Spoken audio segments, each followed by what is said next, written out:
ഞാൻ ഈ പടങ്ങൾക്ക് മുമ്പ് ഇതിന് മുമ്പുള്ള സംവിധായകരുടെ കൂടെ ചെയ്തുകൊണ്ടിരുന്നപ്പോൾ നിങ്ങൾ പറഞ്ഞു ഇയാൾക്ക് പുതിയ സംവിധായകരൊന്നും ഇല്ലേ.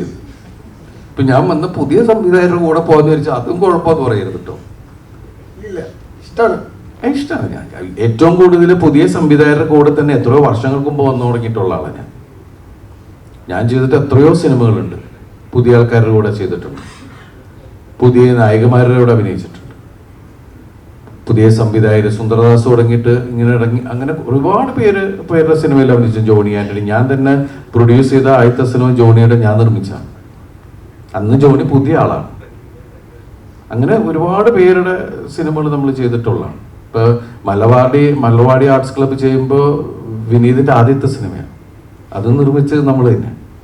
അപ്പോൾ പുതിയതായാലും പഴയതായാലും കണ്ടന്റ് എന്ത് എന്നുള്ളതാണ് നമ്മളിലേക്ക് പുതിയ സിനിമ അല്ലെങ്കിൽ പുതിയ കണ്ടന്റ് ആര് കൊണ്ടുവരുന്നു എന്നുള്ളതാണ്. പഴയതായാലും പുതിയതായാലും, കാരണം ഇപ്പോഴത്തെ ഒരു ട്രെൻഡിൽ പോകുന്നത് കണ്ടന്റിനാണ് പ്രാധാന്യം. ആർട്ടിസ്റ്റ് എന്നുള്ളതിനേക്കാൾ ഉപരി ഇപ്പോൾ സിനിമകൾ ഓടുന്ന കാണുമ്പോൾ നമുക്ക് മനസ്സിലാവുന്നത് എന്ത് കണ്ടന്റ്. നിങ്ങൾക്ക് സിനിമ ഇഷ്ടാവുണ്ടോ, അതിലെ പ്രമേയം ഇഷ്ടാവുണ്ടോ എന്നാണ് നോക്കുന്നത്.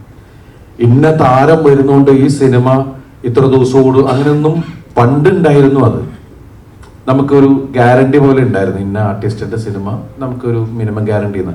ഇത് നമുക്ക് അങ്ങനെ പറയാൻ പറ്റൂല. സിനിമ മോശമാണ് എന്നൊരു ഫീൽ കിട്ടിയാൽ നൂൺ ഷോയ്ക്കുള്ളിൽ അത് അറിഞ്ഞാൽ ആ രാത്രിക്കുള്ളിൽ ആ ഒറ്റ ദിവസത്തെ കളക്ഷനുള്ളൂ.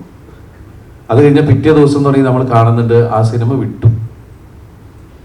അപ്പൊ പ്രമേയത്തിനാണ് ഇപ്പോഴത്തെ വാല്യൂ കൊടുക്കുന്നത്. അത് ആരുടെ സിനിമയിലും പ്രമേയം നന്നായാൽ സിനിമ അത് ക്യാരി ചെയ്ത് സിനിമ എടുത്തുകൊണ്ട് ഓടുക എന്ന് പറയില്ലേ. അപ്പോൾ പുതിയ സംവിധായകര് നല്ല നല്ല സംഭവങ്ങളായിട്ട് വരട്ടെ.